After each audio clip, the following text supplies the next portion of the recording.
শকুন্তলা নামের জায়গার কাছে কাছে অনেকগুলো ছোট ছোট গ্রাম আছে। আশেপাশে গ্রামের লোকেদের যা কিছু চায় ওরা শকুন্তলাপুরে এসে কিনে নিয়ে যেত। কিন্তু ওই সব গ্রামে একটা সমস্যা আছে। এটা ওদের পাপ কিংবা অভিশাপ, গত ক বছর ধরে প্রতি 6 বছরে একবার আশেপাশের গ্রামে কোনো এক গ্রামে রক্তের বর্ষা হতো। যদি কেউ ওতে ভিজে যেত সে মরে যেত। রক্তের বর্ষা হতেই মাটির মধ্যে লাল ধুঁয়ো বেরিয়ে সারা গ্রামে ছেয়ে যেত। ওই ধুঁয়োটা শুকে নিলে নগরের সব লোকেরা নেশায় ডুবে যেত। যখন পুরো গ্রাম নেশার ঘুমে ছিল তখন আকাশ থেকে একটা কঙ্কাল গ্রামে এসে অবিবাহিত মেয়েদেরকে উঠিয়ে নিয়ে চলে যায়।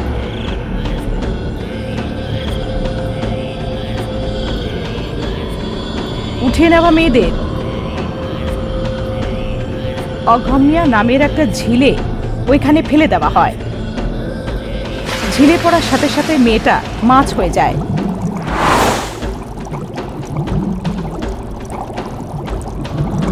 ওই ঝিলের কাছে একটা মহর্ষির শিলা থাকে। ওই শিলার থেকে চোখের জল বেরিয়ে বেরিয়ে মাটিতে পড়ে থাকায় ঝিলের নির্মাণ হয়। চোখ থেকে জল পড়তে থাকা মহর্ষির শিলার পাশে পুজো করতে থাকা একটা মহিলার শিলা আছে। এইভাবে রক্তের বর্ষার রাত থেকে নিয়ে একটানা 21 দিন কঙ্কাল প্রত্যেক গ্রাম থেকে এক একটা করে মেয়েদের উঠিয়ে নিয়ে যায়। কেউই জানতে পারতো না যে কোন গ্রামে রক্তের বর্ষা হতে চলেছে। এইভাবে 21 দিনে 21 কুমারী মেয়েকে মধ্যরাতে এসে উঠিয়ে নিয়ে গিয়ে ঝিলে ফেলে দেওয়া হয়।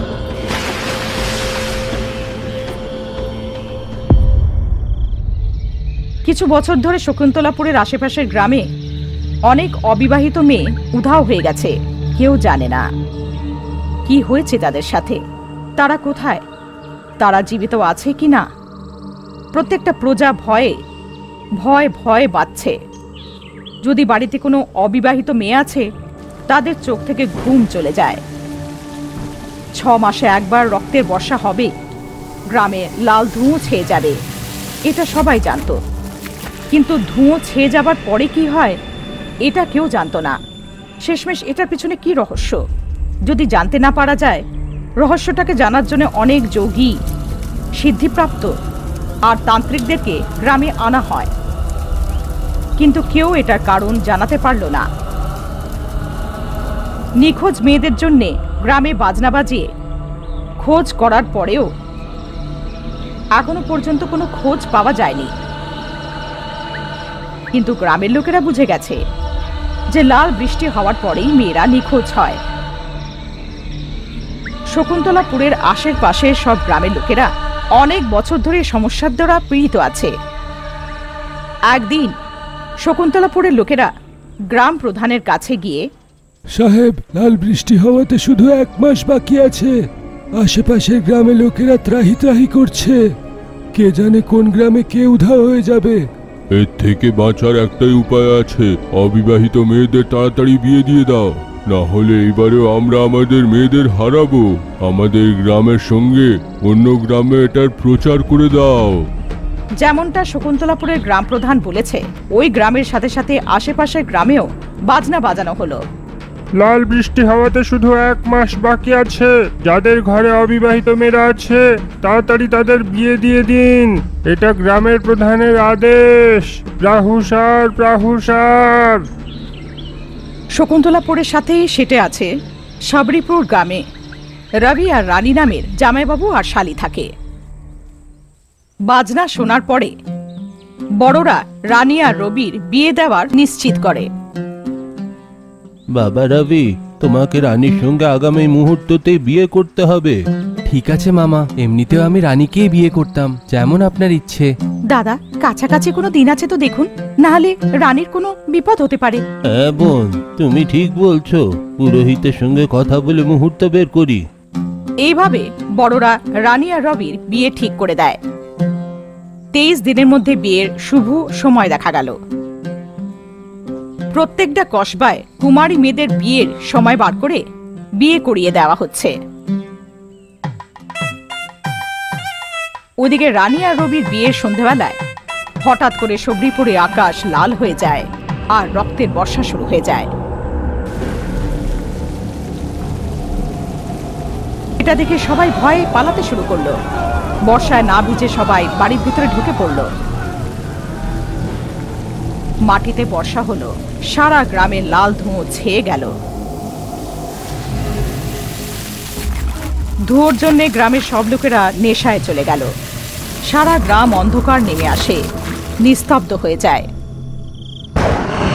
একটা কঙ্কাল আকাশ থেকে এসে রানীকে ওর বিয়ের সাজসজ্জায় উঠিয়ে নিয়ে চলে যায়। হাওয়ায় উড়ে উড়ে গিয়ে আঘাম্মা পাহাড়ের ঝিলে ফেলে দিল। ঝিলে পড়ার সাথে সাথে রানী মাছ হয়ে গেল আর ঝিলের মধ্যে ঘুরতে থাকলো। সকাল হওয়ার সাথে সাথে সবরিপুরের লোকেরা এক এক করে নেশার থেকে বাইরে আসছে। রবি উঠে পড়ল। আরে রানী, রানী, মামা, মা, ওঠো, রানীকে খুঁজে পাওয়া যাচ্ছে না। অনেক বড় অনর্থ হয়ে গেল। আমি আমার মেয়েকে বাঁচাতে পারলাম না, কি করি ঠাকুর? আমার মেয়েকে এখন কোথায় খুঁজবো? রানী মা! মামা, এইটা কি এত বড় অনর্থ? কি হলো রানীর? তুমি কি জিনিস জানো না?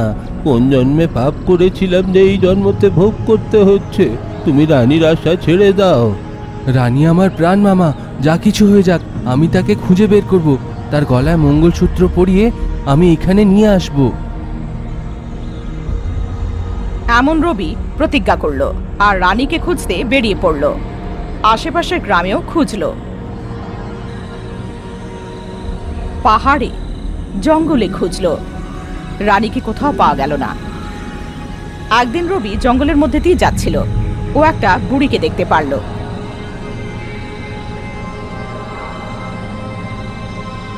দিদা, কে তুমি? এই জঙ্গলে তুমি একলা কি করছো? বাবা, আমার তো কেউ নিজের নেই। একলাই জঙ্গলে যা ফল মূল পাই খাই।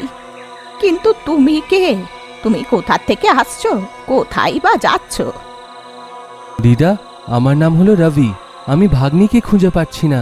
আমি তাকে খুঁজতে বের হয়েছি। কত জায়গায় খুঁজলাম কিন্তু তবুও পেলাম না। ও দাদিকে যা কিছু হয়েছিল সবকিছু জানায়। বাবা, আমি অনেকবার মধ্যরাত্রে মেয়েদেরকে উঠিয়ে নিয়ে যেতে একটা কঙ্কাল ভূতকে দেখেছি। সেই বোধহয় তোমার ভাগ্নিকে উঠিয়ে নিয়ে গেছে। কি কঙ্কাল ভূত? হ্যাঁ বাবা, আমি নিজের চোখে দেখেছি। অনেক মেয়েদের হাওয়ায় উড়িয়ে নিয়ে যেতে দেখেছি। সব সময় এই দিকেই যায়।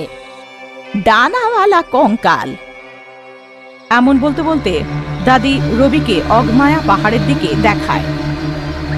রবি অনেক মুশকিল করে দাদি যে দিশাটা বলেছিল সেদিকে গিয়ে আগমায়া পাহাড় অব্দি পৌঁছে ওখানে অনেক খুঁজল, কিন্তু রানীকে কোথাও খুঁজে পাওয়া গেল না।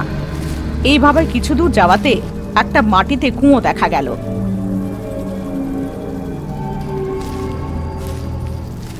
ভেতরে যখন দেখে নিচে যাওয়ার জন্য সিঁড়ি দেখা গেল। নিচে যখন নেমে দেখলো মানুষের কঙ্কাল ভরে পড়া আছে। ধার দিয়ে যাওয়াতে একটা ঝিল দেখা গেল।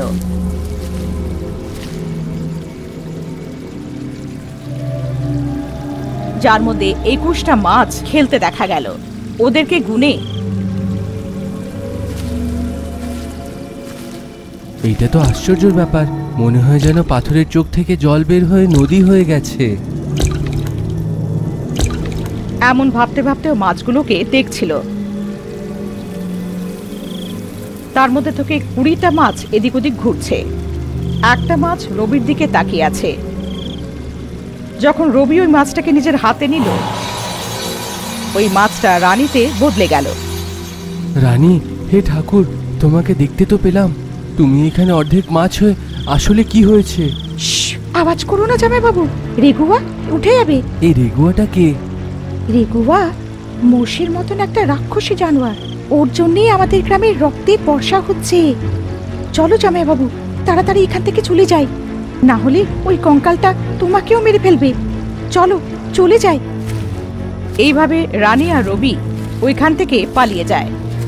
রানী ঝিলে ভিজে যাওয়ার কারণে ওর চুল থেকে জল ঝরতে ঝরতে জলের ফোঁটাগুলো পাহাড়ের রাস্তায় পড়ে একটা ভেজা বিনুনির মতন হয়ে যায়। হাঁটতে হাঁটতে ওরা রাস্তায় থেমে, এই রেগুয়াটা কে? কঙ্কাল কি জিনিস? আসলে ওইখানে হচ্ছেটা কি? জামাইবাবু, রেগুয়া একটা রাক্ষসী জানোয়ার। ওর মাথায় যে কঙ্কালটা থাকে সে মেয়েদেরকে উঠিয়ে এনে ঝিলের মধ্যে ফেলে দেয়। তুমি যদি একটু দেরি করতে তাহলেও আমাদেরকে মেরে খেয়েই ফেলতো। 20টা মেয়েদেরকে উঠিয়ে নিয়ে এসে ওদেরকে মাছে বদলে দিয়েছে। সেই 20টা মেয়ে কে? অন্য কিছু গ্রামেও রক্তের বর্ষা হয়েছে, আর আমার মতনই 21 দিনে 21টা কুমারী মেয়েকে উঠিয়ে নিয়ে এসে ঝিলে ফেলে দিল ওই কঙ্কাল ভূতটা। ও দিনের বেলায় ঘুমের মধ্যে থাকে। যদি তুমি এই কথাটা সেইখানে বলতে, আমি তাহলে ওদেরকে বাঁচিয়ে নিতাম। এ খুব ভয়ঙ্কর জামাইবাবু, একটুও যদি আওয়াজ হয় রেগুয়ার মাথায় যে কঙ্কালটা থাকে সে উঠে পড়ে, আরো আমাদেরকে ওখানেই মেরে ফেলবে। রানী, বাকি 20টা মেয়ের কি হবে? ওদেরকে কি করে বাঁচানো হবে? জামাইবাবু, আমি যখন ঝিলের মধ্যে মাছের রূপে ছিলাম তখন আমারই মতন একটা মেয়ে যে মাছে বদলে গেছিল তার নাম কাব্যা আর গ্রামের নাম বেলাপুর বলেছিল। বন্ধু, আমাদের বাঁচানোর শক্তি শুধু একজনের কাছেই আছে, মহুয়াতে থাকা মন্ত্রজানা কাকি। ও আমাকে মন্ত্রজানা কাকির শক্তির ব্যাপারে বলেছিল। আমাদের এখনই মহুয়ায় গিয়ে মন্ত্রজানা কাকির সাথে দেখা করা উচিত, না হলে রেগুয়া আমাদের ছাড়বে না। আমাদের সাথে সাথে আরো 20 জনেরও প্রাণ নিয়ে ফেলবে। রবি আর রানী মহুয়ায় গিয়ে মন্ত্রজানা কাকির সাথে দেখা করে। ওরা দুজনে মন্ত্রজানা কাকিকে যা কিছু হয়েছিল সব জানায়। রানীর চুল থেকে এখনো জল ফোঁটা ফোঁটা পড়ছে। মন্ত্রজানা কাকি ওই জল দিয়ে জলতন্ত্র করে। মন্ত্রতন্ত্র জলযুক্তম জলতন্ত্র আবায়ামি আত্মবশং ফলিতমম জলযুক্তি মন্ত্রতন্ত্র ফলবীজ যুক্তম আসমা করামি। মন্ত্রজানা কাকি জলতন্ত্র করল আর দিব্য দৃষ্টি দিয়ে জেনে নিল যে জলটা আগমায়া পাহাড় থেকে কোরগা মহারিষির চোখ থেকে পড়া চোখের জল। আর ওর আত্মাটাকে ডাকলো। কোরগা মহারিষির আত্মা এলো আর জলতন্ত্র দিয়ে জলে ভাসতে শুরু করলো। আপনি একটা মহর্ষি, আপনি তো নিত্য জপ করেন। আসলে আপনার কি হয়েছিল? আপনার চোখের জল দিয়ে যে আসে তাতে কুমারী মেয়েরা মাছ কেন হয়ে যাচ্ছে? বলছি কাকি, সব জিনিস বলছি। আমি দিব্য কৃপা নিয়ে নিত্য জপ করার সময় নিজের স্ত্রী পুষিয়ামির সঙ্গে আগমায়া পাহাড়ের উপরে থাকতাম। একদিন পুষিয়ামি, আমি আজকের থেকে 21 দিন অবধি বিনা অন্ন জল নিদ্রা ছাড়া কষ্টকর তেজত্রী তপস্যা করার জন্য প্রস্তুত। আমার তপস্যার মাঝখানে যদি বিঘ্ন ঘটে তাহলে আমার অভিশাপ লেগে যাবে আর আমি পাথরের শিলারূপে পরিণত হব। সেই সময় কোনো বিঘ্ন না ঘটুক তার জন্য প্রস্তুতি নাও। করব স্বামী, আমি যতদিন আছি আপনার তপস্যায় বিঘ্ন আসতে দেব না। এমন হয়ে আমার তপস্যা করতে করতে 20 দিন হয়ে গেছিল। শেষ দিনে আমি মন দিয়ে যখন তপস্যা করছিলাম, আকাশে যাওয়ার সময় এক দেবতা আনন্দতে জেনে শুনে আমার উপরে নিজের চটি ছুঁড়ে মারে। সে জুতো আমার উপরে পড়াতেই আমার ধ্যান ভঙ্গ হয়ে যায়, আমার তপস্যা মাঝখানে আটকে যায়। ফলস্বরূপ আমার তেজত্রীর অভিশাপ লেগে যায় আর মন খারাপ করে আমার চোখ থেকে জল বের হয়ে যায়। এই দেখে আমার স্ত্রী রেগে, আই নিজ গন্ধর্ব, নিষ্ঠা আর একাগ্রতা দিয়ে জপ করতে থাকা আমার স্বামীকে ওর মৃত্যুর কারণ হওয়াতে তুমি পশুতে বদলে নিজের বিবাহিত স্ত্রীকে ভোজনের রূপে খেয়ে নেবে। মানুষকে খেয়ে যাওয়ার পাপে তুমি কখনো দেবলোকে পৌঁছাতে পারবে না। রাক্ষসী জানোয়ারের রূপে সারা জীবনই পাহাড়ে ঘুরতে ঘুরতে 21 দিন জাগতে থাকবে আর 180 দিন নিদ্রায় থাকবে।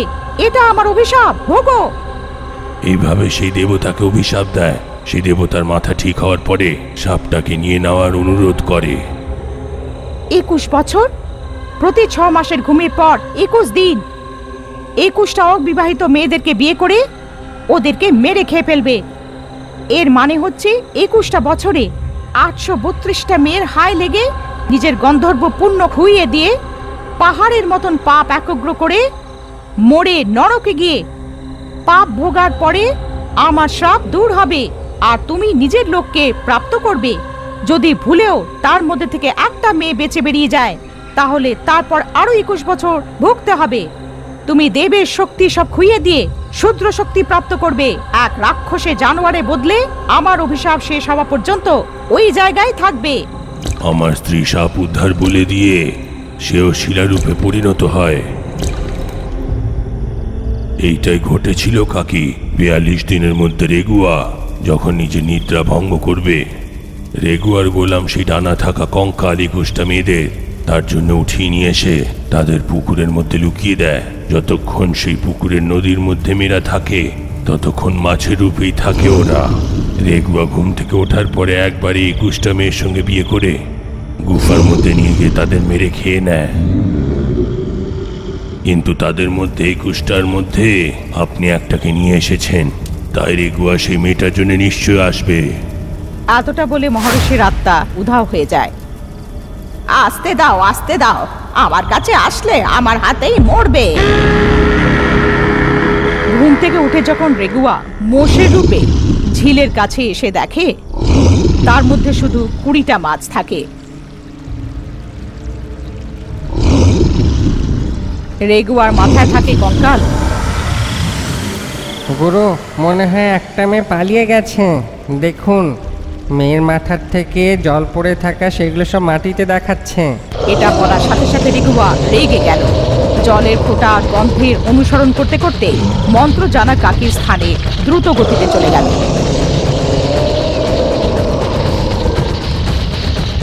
মন্ত্র জানা কাকি রানীকে জেনে বুঝে একটা গাছের শাখায় শুইয়ে দেয়। রানীর মাথা থেকে যে জলটা ঝরছিল গাছের তলায় একটা গর্ত হয়ে গেল। ওই গাছের চারিদিকে অভিমন্ত্রিত নুন দিয়ে একটা গোলাকার বানিয়ে দেয় মন্ত্রজানা কাকি। রেগুয়া দৌড়ে এসে যেই গাছে রানী ছিল মন্ত্রজানা কাকির মন্ত্রিত গোলাকারে ফেসে যায়। অনেক চেষ্টা করার পরেও ওই নুনের গোলাকার থেকে বেরোতে পারল না। রাবি, রেগুয়া আমাদের জালে ফেসে গেছে, এটাই ভালো সময়। তুমি গিয়ে ওই 20টা মেয়েদের বাঁচাও, তাড়াতাড়ি যাও। ঠিক আছে কাকি, এক্ষুনি যাচ্ছি। রবি ঝিলের মধ্যে থাকা 20টা মেয়েকে বাঁচানোর জন্য ঘোড়ার উপরে বসে বেরিয়ে পড়ল। পাখনাওয়ালা কঙ্কাল মন্ত্রজানা কাকিকে মারার খুব চেষ্টা করছে। অন্যদিকে এটা থামাতে, লোকি, জনমদক্কি, নাটা ভূত, তোমরা যেখানেই আছো তাড়াতাড়ি আমার সামনে এসো এমন করে ডাকাতে 3 জনে বিদ্যুতের গতিতে মন্ত্রজানা কাকির কাছে আসে।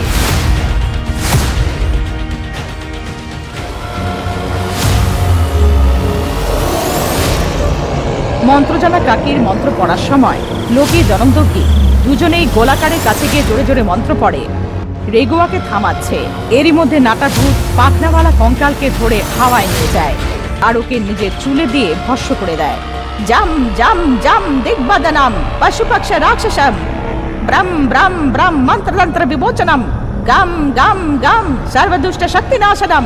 জম জম জম দিগবন্ধন পশু পশা রাক্ষস ব্রম ব্রম মন্ত্রতন্ত্র বিলোচনা গম গম গম সর্বদুষ্ট বিনাশনম। জম জম জম দিগবন্ধনম পশু পক্ষী রাক্ষণম বম বম ব্রহ্ম মন্ত্রতন্ত্র বিমোচনম গম গম সর্বদুষ্ট শক্তি বিনাশনম। রেগুয়া খুব খারাপভাবে চেঁচাচ্ছে, পালানোর চেষ্টা করছে। লোকির মন্ত্রোচ্চারণে নুনের গোলাকারে মাটি ফেটে রেগুয়া ভিতরে চলে যায়। মাটির ভেতর থেকে গন্ধর্বের আত্মা এসে হাওয়ায় বিলীন হয়ে গেল।